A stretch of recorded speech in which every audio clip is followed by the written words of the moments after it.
esse mundo intenso do autista, já deve ter falado, ouvido. Quer dizer, a luz aqui incomoda ele, o som incomoda ele. Então, assim, essa intensidade é como se fosse um cérebro que tem aberto para todas as informações. Estou te explicando de uma forma bem leiga, tá? Como se fosse um cérebro aberto para as informações. Ele está captando todas as informações. Mas quando chega todas essas informações, eles não conseguem fazer os ajustes. Por exemplo, se o ar-condicionado está me gelando demais, eu peço para alguém desligar. Se está faltando café, eu peço para alguém me trazer o café. Se essa caneta não está escrevendo, eu pego outra caneta. São ajustes da vida que nós fazemos e que a gente consegue fazer. A criança autista, independente do espectro dela, se a idade leve ou mais severa, ela tem dificuldade de fazer esses ajustes. Então, quando você falou, eu chamo pelo nome, e ele não vem. Começo lá da primeira fala sua, Ana. Eu chamo pelo nome, ele não me atende. Ele não consegue organizar. Ele nunca é surdo, mas ele não consegue se organizar. Então, como é que o autista consegue se organizar? Então, o ponto básico, ele consegue se organizar quando ele tem uma pista. E essa pista é visual, porque ele consegue, com toda essa intensidade de informações, voltar para uma figura. Então, eu não sei o nome do seu neto, mas eu vou pôr João, né? Então, você falou com ele, fala junto com a sua fala. João, a foto dele. Olha aqui. João, ele não vai olhar para o seu comando verbal, mas ele vai olhar para a foto. Então, olha bem, ele não é funcional. Você diz, professor, agora ele está batendo a cabeça. O bater a cabeça significa, eu não estou conseguindo fazer os ajustes que existem devido à sua hipersensibilidade a tudo, ou a hipo. No caso do seu neto, é hipersensibilidade, tá?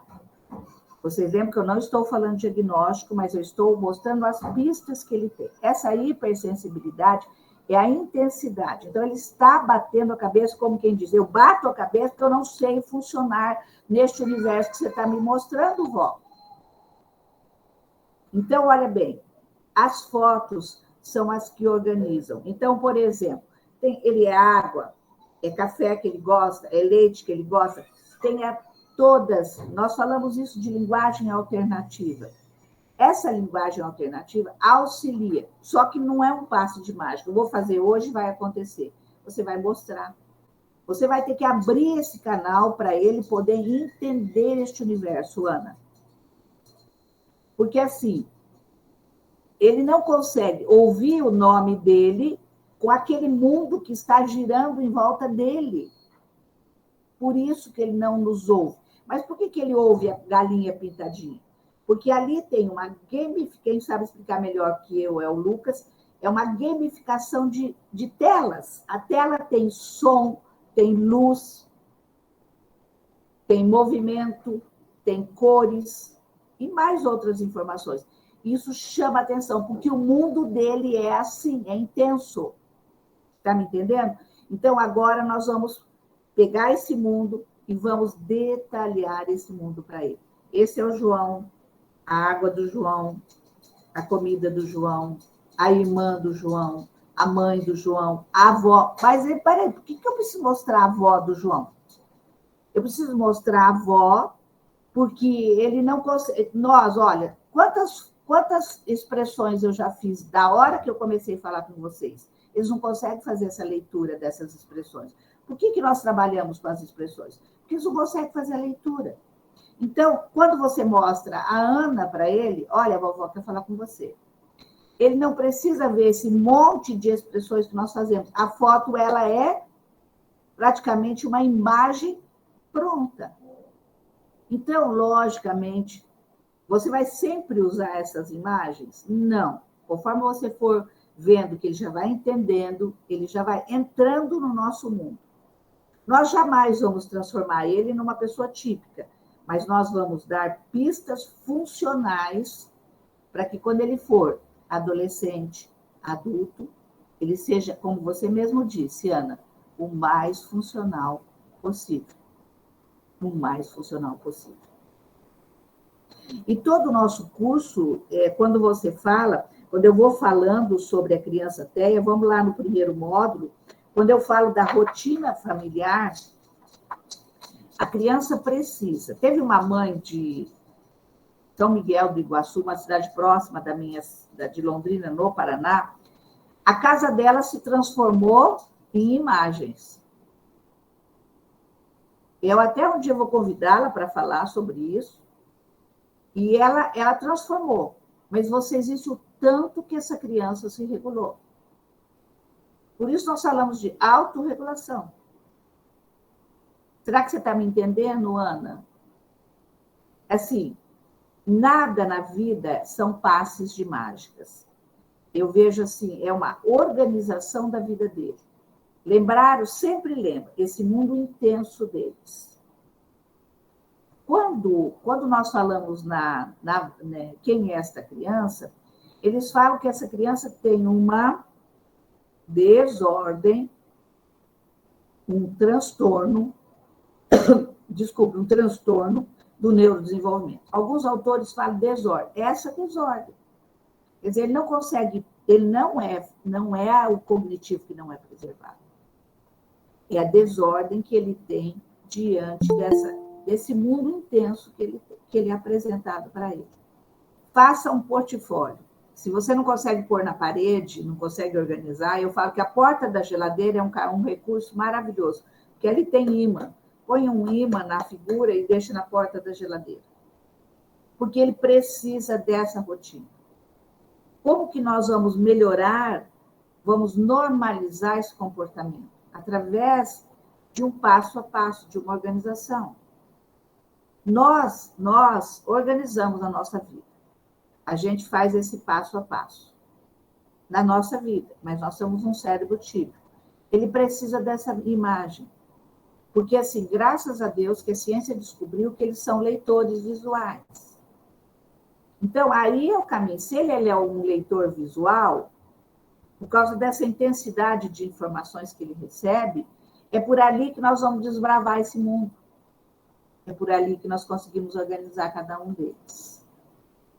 Então, tente fazer, pelo menos da foto dele, das coisas que ele mais gosta, tira foto, tem uma foto dele, das coisas que ele mais gosta, a foto sua, tá? Tente fazer isso.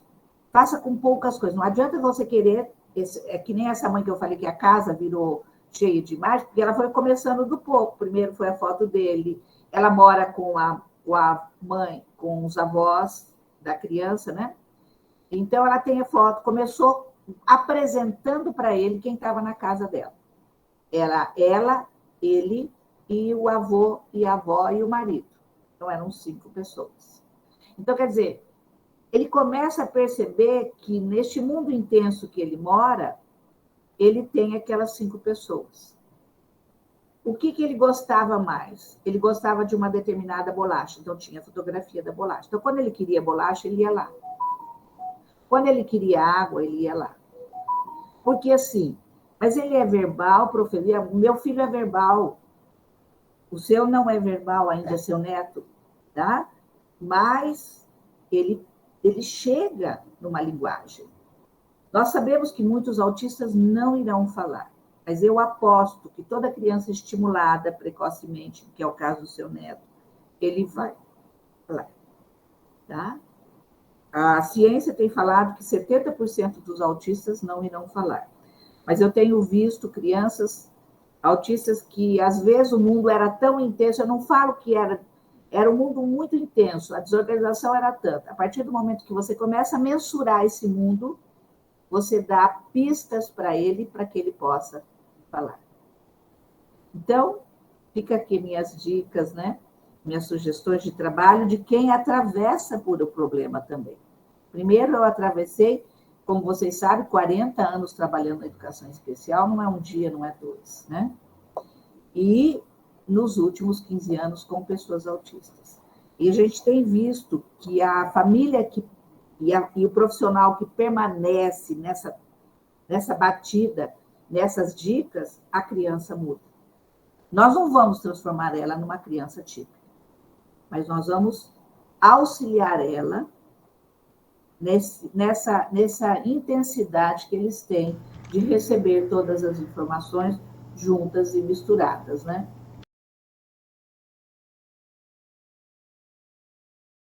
A única pista que ele tem de alimentação é o seu seio. Ele não consegue, não é como outra criança que olha e vai experimentar, tá? Não é como outra criança. Então, o que você vai ter que fazer? Então, você vai pôr a fotografia dele na porta da geladeira, tá? Ou em qualquer outro lugar que você achar melhor. Então, a foto dele, você vai pôr água, porque é um alimento, tá? Vai pôr num copo, porque ele já tem idade de copo. Então, vai pôr água num copo transparente que tem uma fotografia que ali ele perceba que é água. E você, se você quer, por exemplo, se você acha que determinadas, por exemplo, frutas que ele goste, e você acha que porventura ele vai gostar, a foto. Geralmente a criança é a banana, a primeira fruta é a banana. Então você vai pôr. Não comece a oferecer muitas outras coisas, porque senão ele vai se perder. Porque assim, é uma coisa de cada vez. Então tem a água e a banana.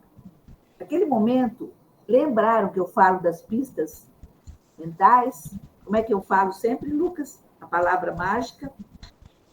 Memórias visuais, memórias de trabalho. Ele precisa, sabe, Ana e Vanessa?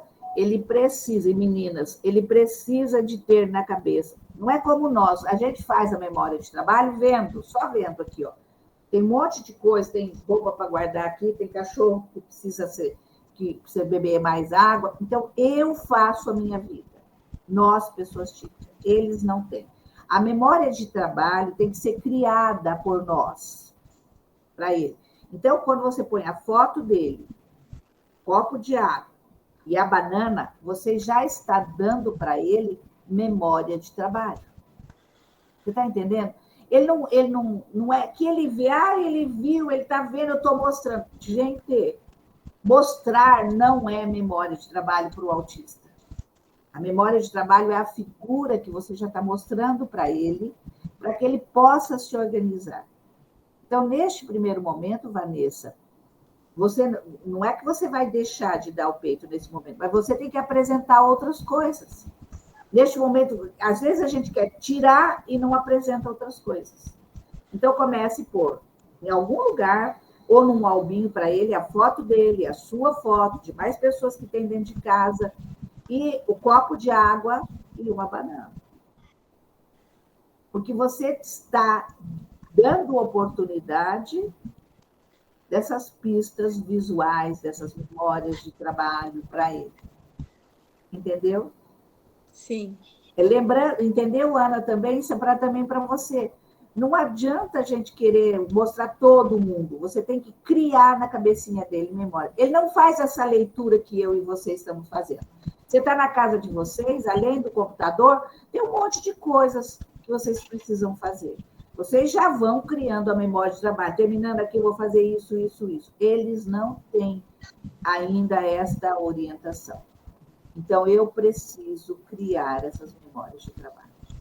Isso nós chamamos na pedagogia de funções executivas, tá? Funções executivas. Para que ele possa...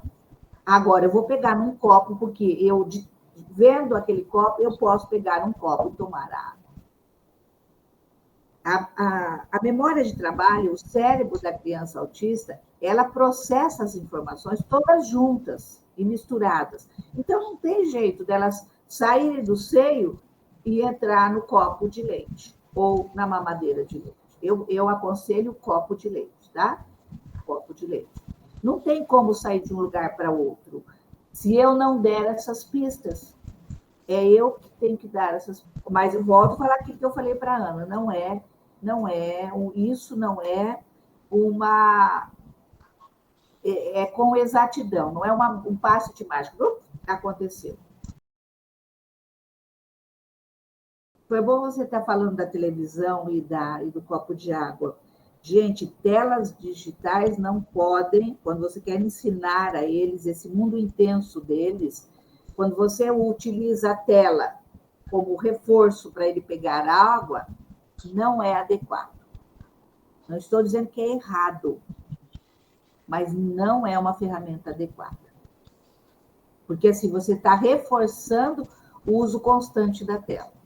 E vocês viram que o uso constante da tela, ela não é tão benéfica à criança autista. Ela é uma ferramenta pedagógica, mas não é uma ferramenta assertiva para a criança autista, tá bom? Eu trato a criança autista, a forma como eu vejo, sabe, Selma? A criança autista é uma desordem, tá? Até a área médica, né, quando avalia, eles falam nessa desordem. Então, a criança não consegue se organizar sozinha. Quer dizer, ele está todo dia no pula-pula. Por que eles usam o pula-pula? Por que eles gostam tanto? Porque, assim, como se fosse assim, eu pulo para poder tentar me organizar. Porque todas as informações estão chegando juntas e misturadas no organismo dele, devido a essa hipersensibilidade. Então, existe uma busca sensorial deles. Quer dizer, bater a cabeça, como a Ana falou, né? É uma busca dessa intensidade. Então, a criança autista, neste momento, ela busca o pula-pula para poder organizar essa intensidade desse organismo que é, como se apresenta. Então, eu não trato, sabe, Selma, como birra, eu trato como realmente uma crise. Ela não sabe como fazer, não é como nós. Eu quero determinadas coisas, mas eu não posso, então eu espero, aguardo o momento exato para me ter aquilo ali. Então, isso para o autista não é birra, é crise. Certo. Entendeu? Então, tá. E o que você pode fazer? Olha bem, ele busca o pula-pula pela intensidade. Então, o que você pode fazer? Você tem que, porque assim, você tem que ver por que ele busca o pula-pula. O que acontece com ele antes. Agora, o que você tem que fazer, Selma? Você tem que ver o que acontece para ele buscar essa intensidade. Tá? O que está acontecendo nessa busca dele. Então, assim, ver se essa família está organizando essa criança, porque quando a gente fala de organização, quer dizer, ela vai para a clínica. Isso é bom, Ana, quando ele vai para algum lugar, né? Ele vai para a psicóloga, ele vai para a fonoaudióloga, ele vai para um profissional. Essa criança, de que jeito eu organizo essa criança? Lembre-se, ela vai para o quê? Ela vai para a professora Sônia. Então, está aqui a foto da professora Sônia. Hoje, agora, hoje nós vamos levantar, vamos escovar o dente, a escovação de dente, vamos tomar café, e você vai para a professora Sônia. Ele precisa dessa organização, gente. Nós chamamos de rotina. É um cérebro hiperagitado, sempre lembre disso. Um cérebro hiperagitado que necessita dessa organização. Então, o que acontece? Muitas vezes essa criança é colocada dentro do carro para ir a algum lugar. Ah, mas ele já está acostumado, ele vai toda semana. Gente, acostumado ficamos nós, eles não se acostumam, ele precisa acomodar essa intensidade de informações. Porque, assim, o Caio Abujad, que é um especialista em autismo do Rio de Janeiro, tá? Do Rio de Janeiro, ele é um neuropsiquiatra. Ele disse que a criança autista, isso é a forma como ele mostra para nós nos canais de comunicação, ele diz assim, ele fala dessa intensidade. Ele está fazendo uma coisa, ele não desliga a atividade, daí ele vai fazer outra, ele não desliga a atividade anterior. Então, olha bem, Selma, ele vai para o pula-pula porque ele não desligou de todas as atividades que ele já fez naquele dia. Então, se a família não organizar, ele não desliga nenhuma atividade. Olha bem, a foto mensura eu escovei os dentes, eu tomei café, eu fui para a escola. Ela mensura uma escala de organização. E nós Entendi. precisamos organizar, porque senão, cada vez mais ele vai buscar essa intensidade desse pula-pula. E é o caso seu, Ana, que ao bater a cabeça. É o caso da Vanessa, que busca o seio. Estão vendo assim? Eles buscam, vai mamar, mamar, mamar. Ele tem 3 anos e meio, já está grande, mas ele vai buscar. Ele vai buscar. Enquanto nós não entendemos que todas as pesquisas apontam para que quanto mais eu organizar essa criança com pistas visuais, diminui essa intensidade. Essa é a única coisa que a pesquisa tem mostrado para nós, os pesquisadores. Porque assim, a pesquisa ela existe para quê? Para mensurar a nossa prática pedagógica, que é o que nós estamos fazendo nesse mundo autista. Nós trazemos elementos substanciais de pesquisas para vocês mensurarem, fazerem na prática pedagógica. Mas lembrando, por exemplo, que o que a Selma falou, quando você vê uma crise, acha uma birra, não é. É um mundo muito intenso. Quando você está com um monte de coisa para fazer, nós com cérebros típicos, olha bem, o que você faz? Primeira coisa, dá 2 berros, né? Primeira coisa, você usa a voz como... E que quando você não usa a voz para estourar, você estoura dentro. Por que tantas doenças nós estamos tendo? Porque nós funcionamos, ou gritamos ou estouramos por dentro. É melhor gritar, né? Mas cada um de nós temos uma forma de se organizar. Eu, por exemplo, para sentar aqui, eu estou com os materiais que nós temos de apoio, estou com as cartilhas aqui, porque é uma forma de eu organizar para estar próxima de vocês.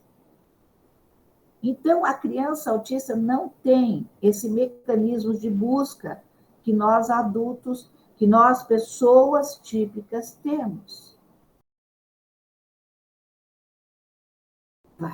Vai, assim. Então, peça para essa mãe, como eu disse para vocês, comprarem tudo que é de brinquedo, de comida. Gente, lembra que eu mudo qualquer coisa quando eu tenho o quê? Pistas. Lembraram? Vamos lá. Uma coisa aqui, eu e vocês. Estamos entrando, daqui uns dias entramos para o inverno. Daí, nas vitrines está cheio de roupa, não é assim? E você passa naquelas lojas de roupa, você fala assim, meu Deus do céu, cada coisa feia. Jamais eu vou usar isso. Tudo bem. Daí vai aparecendo, uma amiga compra uma blusa daquela cor que você não gosta, na vitrine você vai tendo pistas mentais. Daí quando vê, você está usando aquela roupa. O autista não vê dessa forma. Não consegue reconhecer essas pistas. Então, o que nós fazemos? Nós vamos ter que mensurar essas pistas, trazer mais concreto possível. Daí eu uso Piaget. Lembra que eu falei sobre Piaget? O que Piaget fala? Do 0 aos 12 anos, a criança, qualquer criança, e a gente não estava falando só do universo de pessoas atípicas, ele estava falando do universo de pessoas típicas. A criança aprende através do quê? Do concreto. Então, quando eu apresento para essa criança, e ele divide em 3 estágios o desenvolvimento infantil, eu apresento pistas concretas. Então, trazendo isso para o nosso universo do mundo autista, nós estamos dando para o autista pistas mentais. Pistas mentais. Tá? Neste universo. Auxiliei vocês. Então, quanto à seletividade alimentar, Selma, quando nós apresentamos, ele vai brincar com aqueles, com brócolis, com a melancia, com a couve-flor. Gente, hoje nós temos brinquedo de tudo quanto é jeito. Graças a Deus, e não são caros esses brinquedos. Apresente, deixa ele brincar com aquilo ali. você está dando para ele pistas mentais. Não se caminha no espectro. É nós que não descobrimos quem é ela. Porque assim, ela era tão ruim, ficou boa. Ela era tão boa, ficou ruim. Não, não é assim. Nós é que não descobrimos quem ela é. Então, não se caminha no espectro, tá, gente? Tanto é que os médicos estão, se faz parte do espectro autista. Eles estão, só quando ele é leve, que ele precisa de apoio 1, né? Então, eles colocam em apoio. Mas, assim, não se caminha no espectro.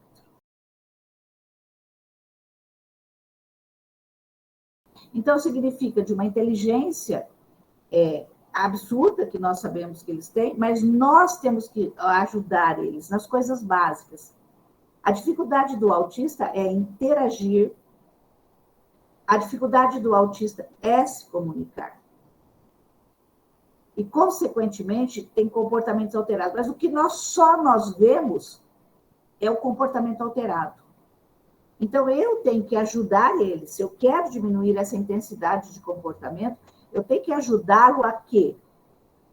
A se comunicar e a interagir.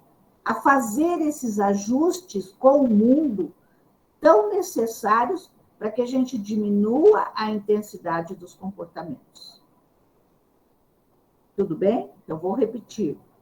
Se eu quero melhorar o desenvolvimento do meu filho, do meu paciente, eu tenho que conhecer, trabalhar com esses ajustes do meio ambiente, ajustes que ele não consegue fazer para ele mudar um comportamento. Às vezes, eu só vejo o comportamento e não sei por que ele tem esse comportamento, como o caso da Selma. A Selma falou, ele está entrando, ele só quer o pula-pula, devido à intensidade dele. Ok? Então, eu tenho que trabalhar este universo para que ele diminua este comportamento.